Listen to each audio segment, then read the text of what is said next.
देखिए ये वाला पॉइंट जो है ये तो दे रखा है ए, ये वाला पॉइंट दे रखा है बी। टू ओम सारे 2 ओम के हैं।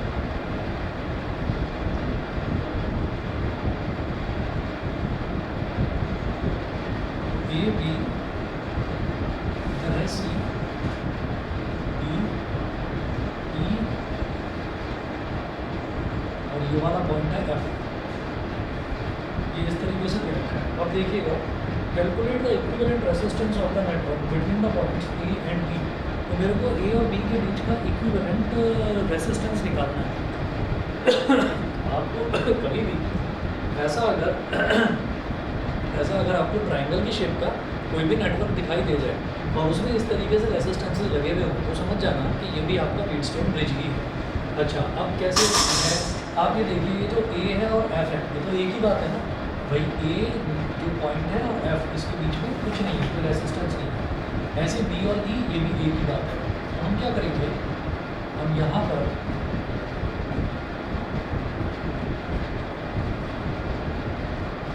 इधर एक पॉइंट ले लेंगे ए और लिख लीजिए चाहे तो इसको A oblique F, A oblique F, ठीक है। और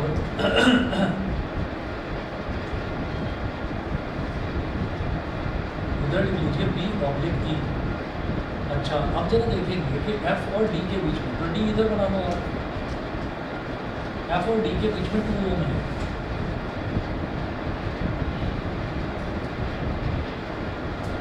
ये 2 ओम हो गया। इसी तरह से एफ और सी के बीच में, तो सी इधर बना लीजिए, एफ और सी के बीच में भी 2 ओम है।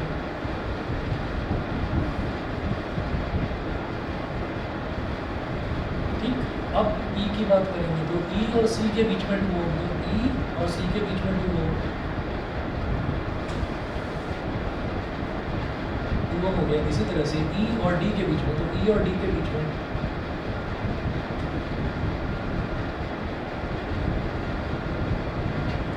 2 ओम, तो 4 2 ओम के रेजिस्टेंसेस कवर हो गए थे। तो ये E और D के बीच वाला, E और C के बीच वाला, F और D के बीच वाला, F और C के बीच वाला। अब बच रहे C और D के बीच में, तो C और D के बीच में 2 ओम है।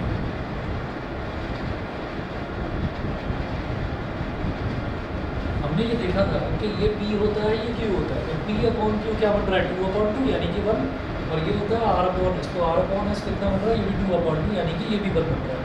तो क्योंकि व्हीटस्टोन ब्रिज की बैलेंस कंडीशन सेटिस्फाई हो रही है, तो no current will flow in the node CD, in the branch CD, ये हम लिखेंगे, ठीक है। तो हम ये कहेंगे सिंस P अपॉन Q, ये और ये P अपॉन Q, तो P upon Q is equal to 2/2 यानी कि 1, and R upon S is equal to 2/2 मतलब ये भी 1। So that is P upon Q is equal to R upon S. It is a balanced Wheatstone bridge. It is a balanced Wheatstone bridge. ये balanced Wheatstone bridge है। So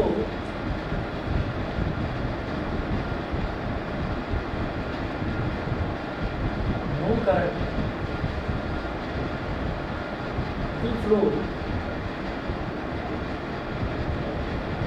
the branch CD। तो ये जो branch है ना CD, इस CD branch में किसी तरीके का कोई करंट फ्लो ही नहीं करेगा। यहाँ तक समझ गए, ठीक है, क्योंकि बैलेंस कंडीशन है। बैलेंस कंडीशन में हम बताते हैं कि यहाँ पर गैल्वेनोमीटर होता है, galvanometer shows no deflection. No deflection मतलब कोई करंट ही नहीं जा रहा है, तो डिफ्लेक्शन क्या शो करेगा। अच्छा जी, इन्होंने हमसे ये पूछा था फर्स्ट पार्ट में, the equivalent resistance of the network between the points ए और बी। तो मुझे ए और बी के बीच में इक्विवेलेंट रेजिस्टेंस बताना है। जब इधर कोई करंट ही फ्लो नहीं कर रहा है, तो मान लीजिए बीच की ब्रांच एग्जिस्ट ही नहीं करती है, तो ये 2/2 सीरीज़ में, ये 2/2 सीरीज़ में, ऊपर का सीरीज़ इक्विवेलेंट और नीचे का सीरीज़ इक्विवेलेंट आपस में पैरेलल है। समझ गए, ठीक है। तो हम ये कहेंगे so the equivalent circuit, equivalent circuit will be the A period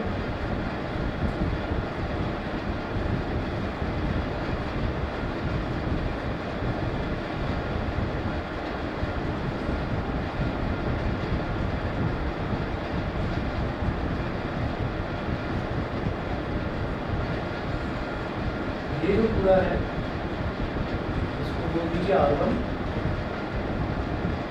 ये जो सीरीज इक्विवेलेंट है इसको बोल दीजिए R2। R1 is equal to 2+2 मतलब 4 ओम, R2 इज इक्वल टू 2+2 मतलब 4 ohm. Now R1 and R2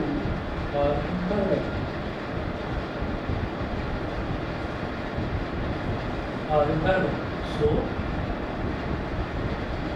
overall resistance या equivalent resistance पूरे नेटवर्क का जो है overall resistance 1/R is equal to 1/R1 plus 1/R2, 1/R is equal to 1/4 plus 1/4 यानी कि 2/4 1/R is equal to 1/2, R is equal to 2 ओम। ठीक है, तो पूरे सर्किट का जो ओवरऑल रेजिस्टेंस है वो कितना हो गया, वो 2 ओम हो गया। सेकंड पार्ट में पूछ रहे थे currents flowing in the arms AFCEB and AFDEB। ठीक है, क्वेश्चन में ये दे रखा है का potential difference of two voltage applied between the points A and B as shown. तो वो कह रहे हैं AFCEB और AFDEB में कितना कितना करंट फ्लो कर रहा है ये बताना है। तो अगर मैं देखूँ A और F तो एक ही बात है, AFCE और E और B भी एक ही बात है। मतलब वो पूछ रहे हैं कि इस ब्रांच में कितना करंट फ्लो कर रहा है, क्योंकि यहाँ पे करंट 0 हो गया। वो पूछ रहे हैं इस ब्रांच में कितना कर रहा है, और सिमिलरली AFDEB इस ब्रांच में कितना फ्लो कर रहा है। समझ गए? ठीक है, तो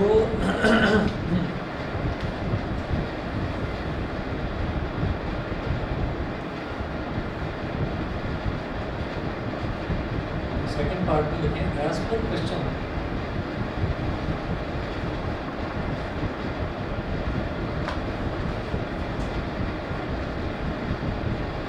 इसे ए बोलेंगे,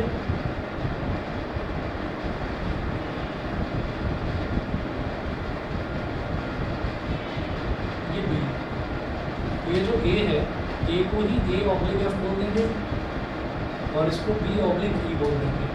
और ये वाला जो पॉइंट है, ये वाला जो पॉइंट है 2 ओम और 2 ओम के बीच वाला, इसको डी बोल दीजिए। दे रखा है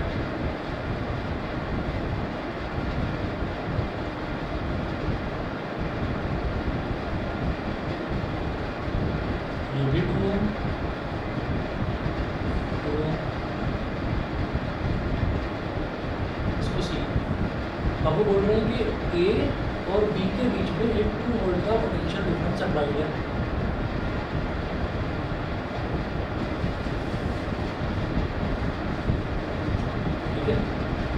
वोल्ट का पोटेंशियल डिफरेंस राइट है। तो आप ये देखिए यहाँ पर भी 2 ओम है, 2 ओम की 4 ओम, और इधर वाले जो रूट है इसमें भी 4 ओम है। ठीक है, तो total resistance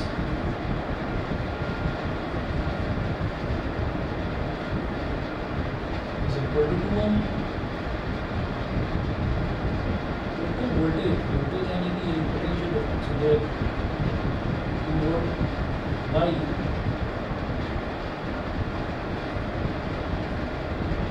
Ohm's law, I is equal to V/R, I is equal to 2/2, तो दूसरे 2 कैंसिल आउट हो गया, तो I is equal to हो गया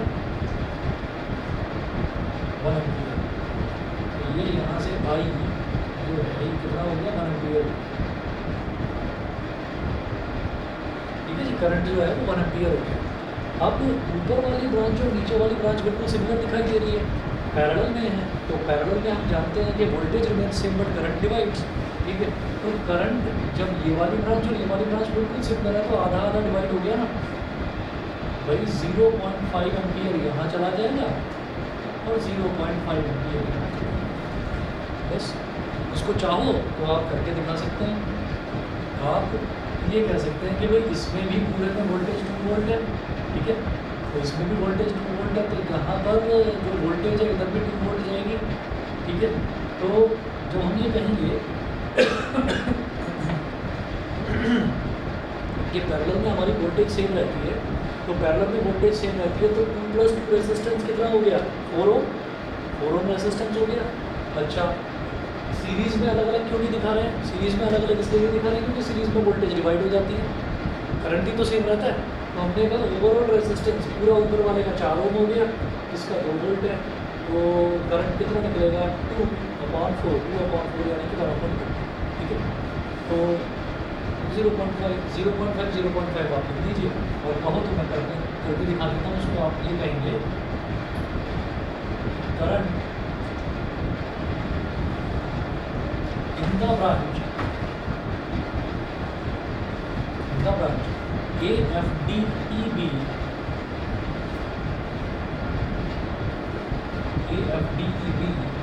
is equal to voltage upon resistance, ठीक है। तो ये वाली जो ब्रांचेस का रेजिस्टेंस टोटल कितना हो गया 4 ओम, और वोल्टेज तो 2 वोल्ट है, तो पैरेलल में इधर भी 2 वोल्ट इधर भी 2 वोल्ट, 0.5 एम्पीयर। सिमिलरली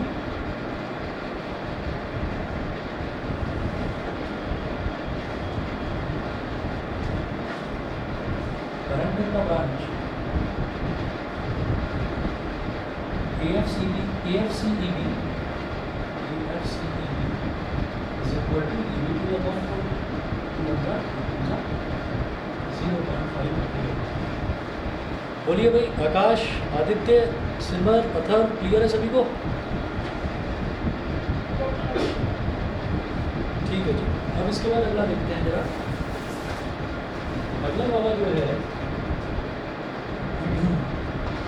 अगले वाले में भी इसी तरीके से हमको नेटवर्क ये ट्रायंगुलर बनाकर दे रखा है।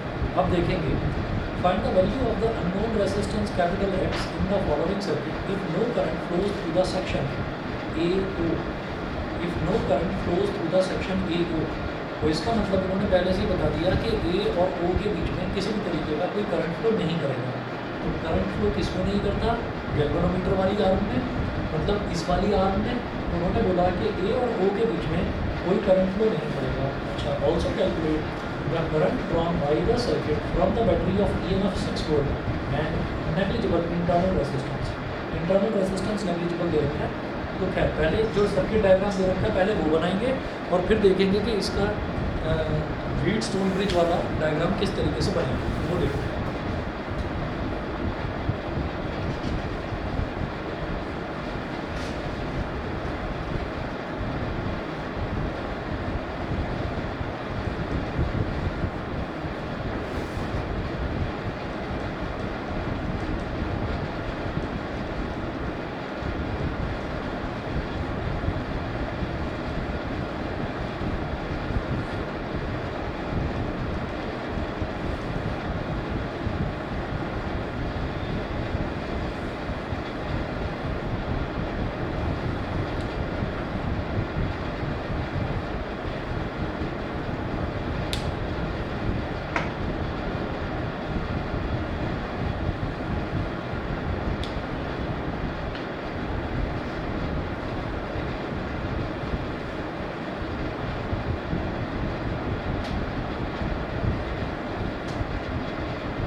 ठीक है जी, ये दे रखा है आपको।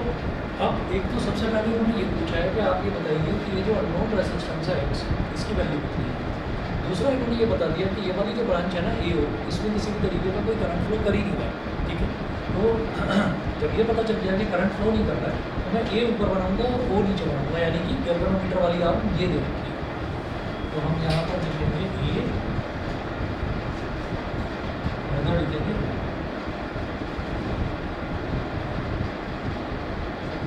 टर्म हो गया, ठीक है। उसके बाद फिर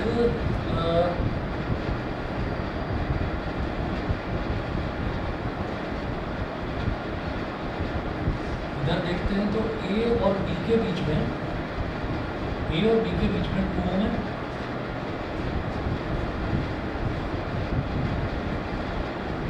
इधर B लिखिएगा, और B और O के बीच में 3 ओम है,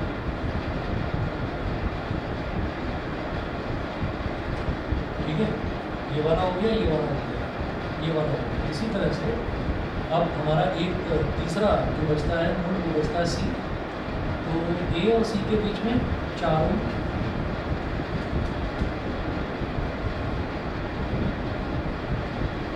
और इसी तरह से O और C के बीच में X ओम।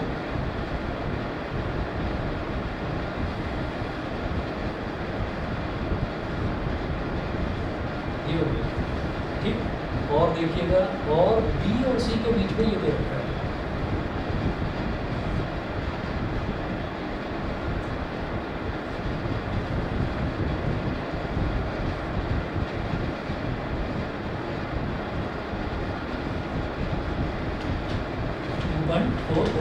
तो ये हमारा इक्विवेलेंट सर्किट बन गया। अब इसमें हम ये करेंगे,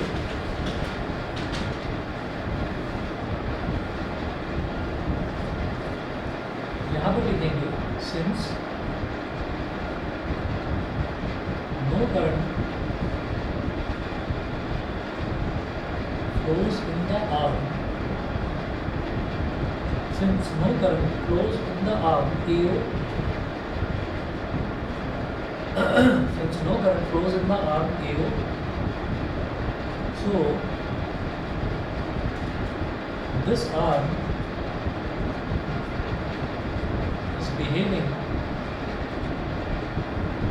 like, this arm is behaving like the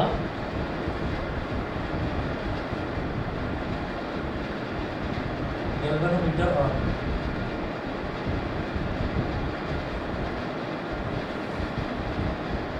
So this arm is behaving like the galvanometer arm. तो ये वाली आर्म जो है galvanometer arm की तरह बिहेव कर रही है।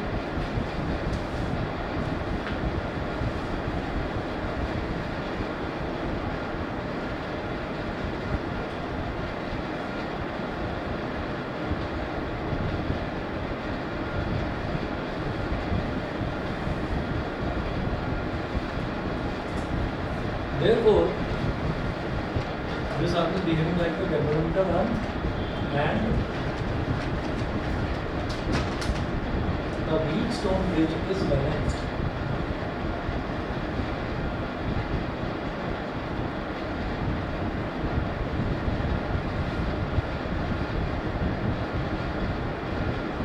And the Wheatstone bridge is balanced, यानी कि 2/4 is equal to 3/x, ये हो जाएगा।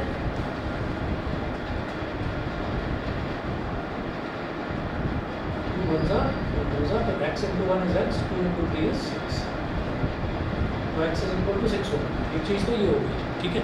अब हमको इन्होंने बता दिया है कि इस वाली आर्म में कोई करंट ही फ्लो नहीं करेगा, तो ये जो बीच वाला जो आर्म है इसको तो गायब कर लीजिए, और गायब करेंगे तो 2 और 4 बन जाएगा सीरीज़ में, 3 और 6 बन जाएगा सीरीज़ में, वो आपस में पैरेलल में। और फिर ये पूरा नेटवर्क जब बनाएंगे तो पूरे नेटवर्क का ओवरऑल रेजिस्टेंस निकालेंगे। वोल्टेज 6 वोल्ट दे रखी है, बता दिया, EMF दे रखा है 6 वोल्ट, और उन्होंने बोल दिया कि उसका इंटरनल रेजिस्टेंस कुछ नहीं है। इंटरनल रेजिस्टेंस जब कुछ नहीं है तो जो EMF है वही वोल्टेज है, वही पोटेंशियल डिफरेंस है, ठीक है। तो क्या करेंगे, इक्विवेलेंट नेटवर्क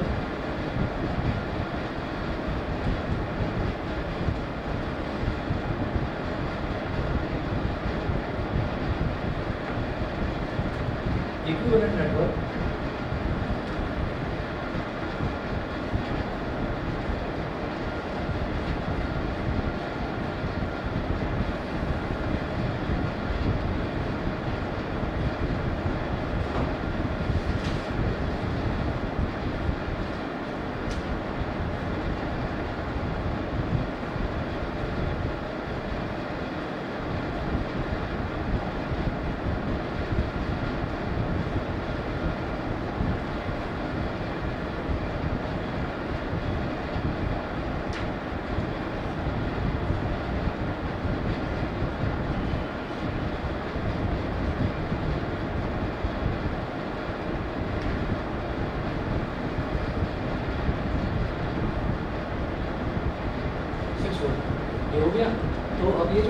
एक्स की वैल्यू हम निकाल ही चुके हैं 6 ओम। तो ये वाला जो पूरा रेजिस्टेंस है ओवरऑल इसका R1 बोल दीजिए और फिर इधर वाला पूरा इसको R2 बोल दीजिए। R1 is equal to 2 plus 4 मतलब 6 ओम। R2 is equal to 3 plus 6 यानी कि 9 ओम।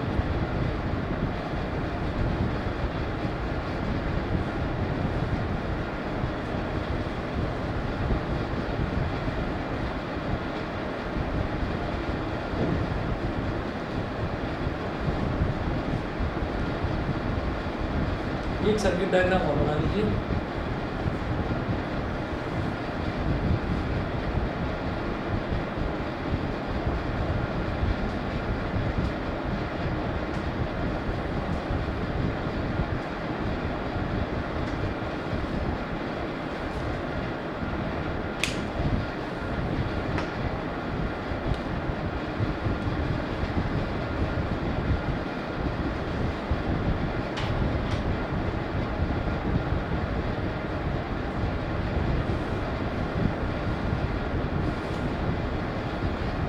सीधा लिखिए यहाँ पर now R1 and R2 are in parallel, so इन दोनों का इक्विवेलेंट R12 हो गया 1/R12 is equal to 1/R1 plus 1/R2. 1/R1 is 1/6, 1/R2 is 1/9. 6 और 9 का LCM 18, 6 3 जा 18, 3 1 जा 3, 9 2 जा 18, 2 1 जा 2.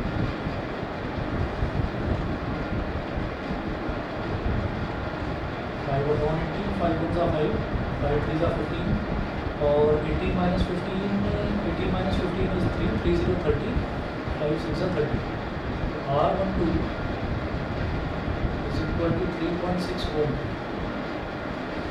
is equal to 3.6 ohm. अब इक्विवेलेंट सर्किट बना लीजिए। अब B और C के बीच में बस 3.6 बचेगा, इसको हम बोलेंगे R12 3.6। ये हो गया C, ये हो गया B।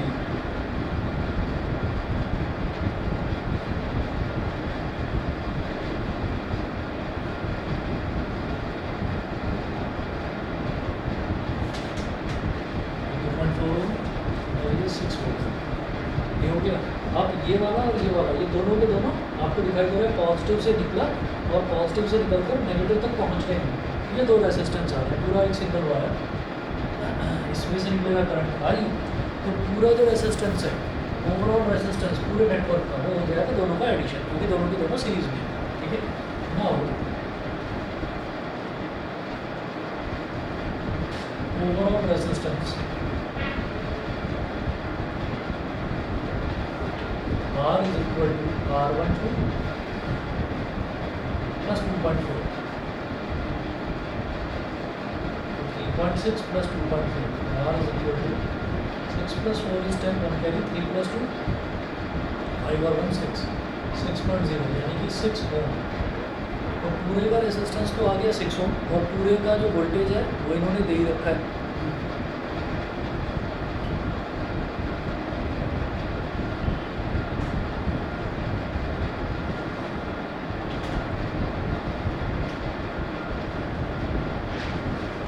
पूरे का वोल्टेज दे रखा है 6 वोल्ट। देयरफॉर I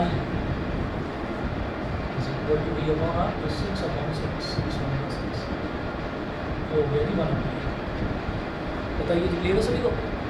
ठीक है, चलिए जी। तो ये थर्ड वाला चैप्टर तो आपका खत्म होता है, करंट इलेक्ट्रिसिटी। इसके बाद अगला चैप्टर शुरू कर रहा हूँ, moving charges and magnetism, chapter number 4। ठीक है, बस 2 मिनट वेट करिए, अभी कर रहा हूँ स्टार्ट।